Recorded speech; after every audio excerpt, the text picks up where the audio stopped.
Hi, this video is just a video that I thought about yesterday. That I was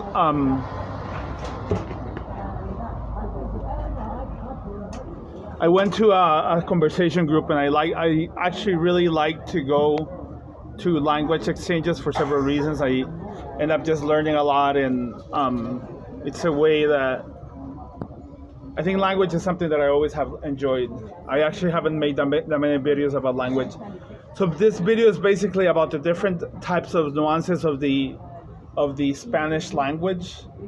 And I have traveled extensively through Latin America, and I actually have been in Spain as well. Since I was a kid, I always graded highly in literature and language courses in both English and Spanish.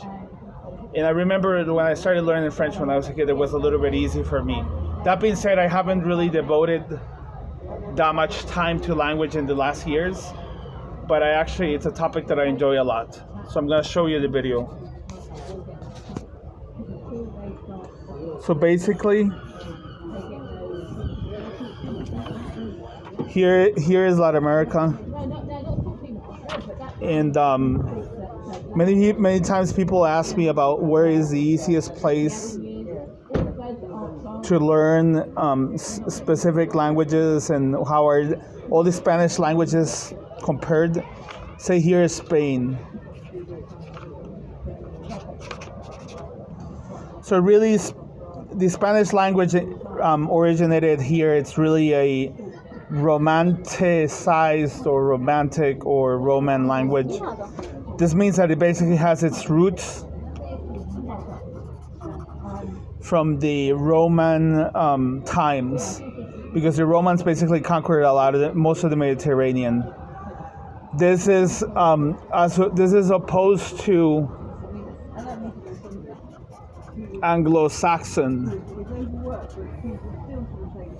that is basically a barbarian language. So an interesting factor is that Germanic languages are all similar in this. English is a Germanic language. Irish, Gaelic, I believe is Germanic language. I have to double check. Definitely Dutch, Swedish, Norwegian. They're all Germanic. And then in another place we have the Slavic languages, which adopted that come from the Cyrillic alphabet.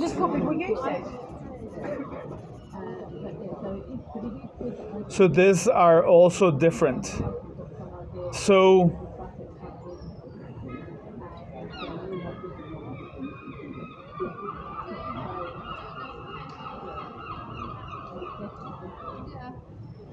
we have so in Europe we basically have like three main language groups. We have the Romanic languages, the Slavic languages, which are Russian and Ukrainian and Czech, and then we have the Germanic languages. And then there's some oddballs such as like Basque, which have a weird origin. There's also Welsh, which is questionable where it comes from. I haven't really reviewed the literature, but this is really a little bit of the scope. There's three main language families in Europe.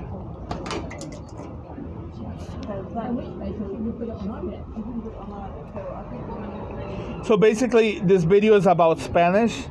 So basically, the Spanish language has some Muslim words in it. There were some barbarians in Spain, including the Vándalos, for example, settled in Spain. So they also added to the language. Catalan probably has some additions to the language. And basically, as the Spanish came here like 500 years ago, the Spanish developed in different places of Latin America. So for example, if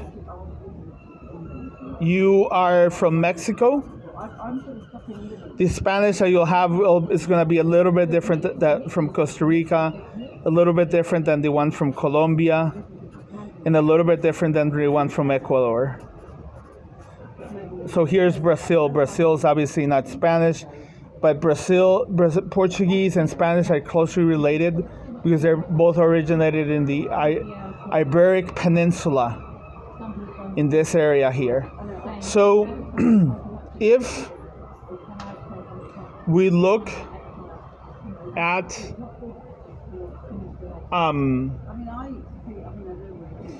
different languages, we see that Ecuador and Guatemala are two.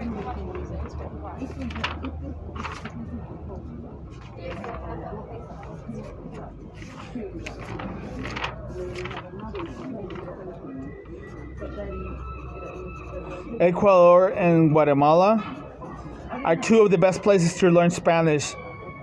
But people also tend to use Costa Rica and Colombia a lot. This is because the Spanish in these places is relatively slow, and it's very easy because people just they just say the word and then there's a space. They say the word and then there's a space. So if you go to the Antilles, to the Caribbean islands. So again, here's Latin America. Here, the Antilles. The Spanish is a lot harder because they don't really pronounce the consonants as much. So they say something like, instead of saying lado, they say lao, for example. So the consonant is not, so lado is basically a side. So the consonant is not really pronounced. So basically the islands, it's a lot faster. It's like Cuban, it's very fast, and then like in the mainland, as I mentioned, Ecuador, Guatemala, Costa Rica, and Colombia is relatively slower and easier to hear. So Costa Rica is very expensive right now, so a lot of people tend to go to Guatemala and Colombia. This is also what Ecuador and Guatemala have a lot of indigenous influence. So this means that the people will speak a lot slower the Spanish. I'm trying to think of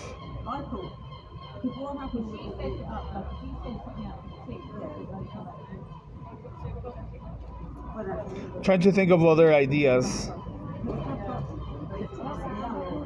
So a lot of people ask me usually like, usted, vos, and tú. So for example, it's really easy to know like where are you from in Latin America when you see the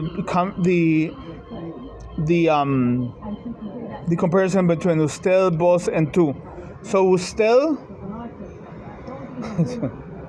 usted is basically used a lot in Costa Rica and Colombia, and then it's used in more formal occasions throughout the region. Vos is used in Costa Rica and Argentina a lot, and then tú is almost used anywhere else. Argentina has a special language called lunfardo, which is basically a italicized Spanish that is Italianized Spanish that is mostly in Buenos Aires, that has like a lot of different words and meanings. It's just a very interesting and different type of Spanish that is within the Argentinian region. So Argentina also has an area that has a lot of Germans. There are a lot of Germans also in southern part of Brazil, and then it has an area that has Welsh in the Patagonia Peninsula, and you can actually hear the Welsh language. This is just an interesting fact. So then we have these three languages. A lot of people really like the Mexican Spanish because it's the one that they associate with Latin America, or the Spanish from Spain. But the Mexican Spanish, if you go there, there's a lot of slang that is really not that used in other areas of the world. So, I mean, if you pick a country like Costa Rica, for example, or Guatemala, they don't use the slang as much as they do in other places of the world. So as a recap of what I just said, the Argentinian is very Italianized. Chilean has the word po. Argentinian is very Italianized, like they'll do this with their hands. Then here's Brazil. Then there's these three different Andean regions like Colombia, Peru, and Ecuador. And then there's Colombia here, which has usted. And the Colombian Spanish is very similar to the Costa Rican Spanish. All this being said,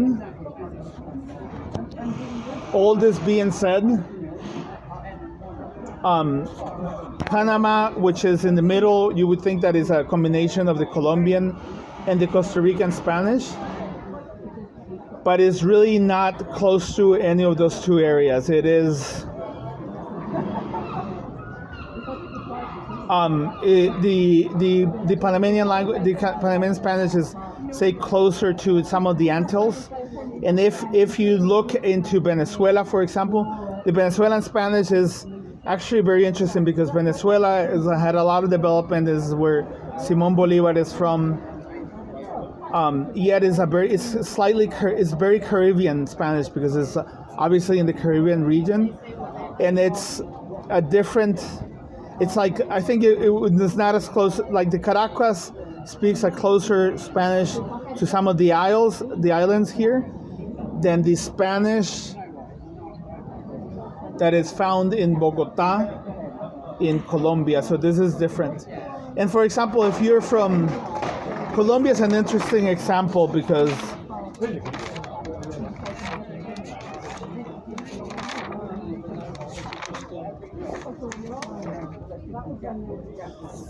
here you have Colombia, here you have Bogota, here you have Cali, here you have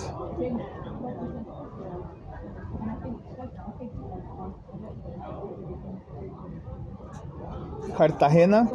So basically Cali is called the Paisas, Bogotanos are the Rolos, and then Cartagena